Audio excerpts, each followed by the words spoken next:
তুমি আমার একদমই ভালোবাসো না। এইটা তুমি কি কইলা? তোমার জন্য আমার জীবনটা বাইক করেও দিতে পারি। তোমাকে বেটা মানুষের কথা জানা আছে। তোমার মতো একটা সুন্দরী গুণবতী রূপসী বউ থাকতে কি আর কোনো চাও আছে নাকি? তোমারে ভালোবাসবো না কারে ভালোবাসবো? আমার সামনে তো ঠিকই আমার অনেক প্রশংসা করে। আরে বর্ষা কি সুন্দর কইছে, তার জামাই রে মাইয়া গো বাজারে ছাড়িয়ে দিলে ঘুরে আবার তার কাছে আইবো। কিন্তু আমার জামাইয়ের উপর একটু বিশ্বাস নাই। বেটা মানুষ এগুলোর বিশ্বাস করতে নাই। মুখে এক কথা আর মনে আর এক কথা। তোমাকে বেটা মানুষের বিশ্বাস করা খুবই কঠিন। তোমরা বিয়ের আগেও চাও বিয়ে করবা, আর বিয়ের পরেও চাও বিয়ে করবা। এই কোনো কথা কইলে? তোমার বিশ্বাস ভাঙনের মতো এমন কিছু করতে দেখছো আমারে? হইছে, আর বলা লাগবো না। তুমি বিশ্বাস ভাঙনের মতো কাম করার তো সুযোগই পাও না, করবা কেমনে? তোমাকে ওই বেরি মানুষের বুঝানো আর পাগলের বুঝানো একই কথা। যে দেখছো মনের কথা বাইরে গেছে। কইলাও কারে পছন্দ, কাল লেগে তো রেগে গেলা। তুমি এগুলো কি কইতেছো? আগা মাথা কিছুই বুঝতেছি না। না, সিম্পল কথা এরকম রাগ হয়ে যাওয়ার তো কোনো কথাই নাই। অবশ্যই এর পিছনে কোনো একটা কারণ আছে, কেউ তো আছে। কইলাও কেডা আছে? আমি কিচ্ছু কমু না, একদম তোমার জীবন দিয়ে চলে যাবো, তুমি তার আইন নেবা, কোনো সমস্যা নেই। আচ্ছা এইসব পাগলামি তোমার মাথায় আয় কেমনে? উল্টা বলে চিন্তা ভাবনা। এখন তো আমার পাগল মনেই হইব। এখন বিভিন্ন নিউজে দেখি স্বামী আরেকজনের সাথে পরকীয়া কইরা বউরে পাগল বানায় পাগলা গারদে থুয়ে গেছে। তোমার অবস্থাও তো দেখতেছি সেই দিকে যাইতাছে। পাগল বানানো লাগবো না আমারে, তুমি আমারে কইয়া দাও যে কেউ আছে, আমি আর তোমার জীবনে ডিস্টার্ব হয়ে দাঁড়াবো না। আচ্ছা হুনো, তুমি মাথাটা ঠান্ডা করো। ওই যে কইছি না কেউ তো আসছে, নাইলে এত সুন্দরভাবে বুঝে কয় কেউ? যেই কইছি সুন্দরভাবে আমার কম কিছু কমনে, সেই তুমি নরম হয়ে গেছো। দূর মাতারি, তোমার লাগে কোনো কথাই নেই। মাতারি কেটে এখন তো আমার মাতারি লাগবো। এখন তার মাইয়া নাই, জুয়ান নেই। আচ্ছা তুমি কি করলে তুমি বুঝবা? আমার সন্দেহ করবা না। এখন আবার প্রমাণ দিয়ে দেখাবা যে তুমি অনেক সাধু, তুলসী পাতা, তুমি কিছু জানোই না, বোঝোই না। আল্লাহ, এই বিচার আমি কার কাছে দিব? ভালো মানুষটার লাগে কেমন করতেছে হুদাই। আচ্ছা হুনো, তুমি থাও, তোমার এইসব চিন্তা ভাবনা নিয়ে আমার কাম আছে, আমি যাইতে হইব। আমি তো জানি এখন অনেক কাম থাকবো, কত কি থাকবো। বিয়ের প্রথম প্রথম কত সুন্দর কইতো, তোমার কথা দিয়া মুক্তা ঝরে, সারাক্ষণ মনে হয় তোমার কথাই শুনি।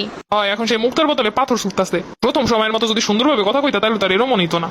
প্রথম প্রথম তো আন্নেও খুব ভালো আছিলেন, তখন বিছান দিয়া মাটিতে পাও দিল, আহারে ব্যথা পাবা। আর এখন সারাদিন খাইটা মলো যায় আসে না। আচ্ছা তুমি কি কইতে চাও? কইতেছে এখন আমি পুরানো হয়ে গেছি, আমার তোমার ভালো লাগে না, নতুন কারে পাইছো এইটার কথা কও। তুমি যদি আমার কইতে আমি ডাকাতি করছি তাও বিশ্বাস করতাম। তুমি যদি কইতে আমি ঘুমের ঘরে এক জায়গায় চলে গেছিলাম তাও আমি বিশ্বাস করতাম। কিন্তু তৃতীয় কেউ আছে এটা আমি বিশ্বাস করতে পারতাছি না। কোনো তোমার যদি ঝগড়া বাঁধানোর থাকে তুমি অন্য কিছু নিয়ে ঝগড়া করো, এই ব্যাপারটা নিয়ে ঝগড়া করো না, যেটা একদমই মিথ্যা কথা। যদি তৃতীয় পক্ষই না থাকে তাইলে তুমি আমার নিয়ে ঘুরতে যাও না কি লেগে 2 দিন পর পর? অবশ্যই তৃতীয় পক্ষ আছে দেখে তুমি আমার বাইরে নিয়ে যাও না। যদি দেখে লাই তাইলে তো বুঝো তুমি তোমার বউরে অনেক ভালোবাসো। ঘুরতে যাইবো এর জন্য এই বাহানা তৈরি করছে। যদি ভালাই বাসতা তাইলে 2 দিন পর পর এইটা সেটা কিনে দিতা, নতুন নতুন গিফট নিয়ে এইতা। অবশ্যই তৃতীয় পক্ষ আছে, তারে সবকিছু দেওয়া, এর জন্য আমার কোনো আর গুরুত্ব নাই।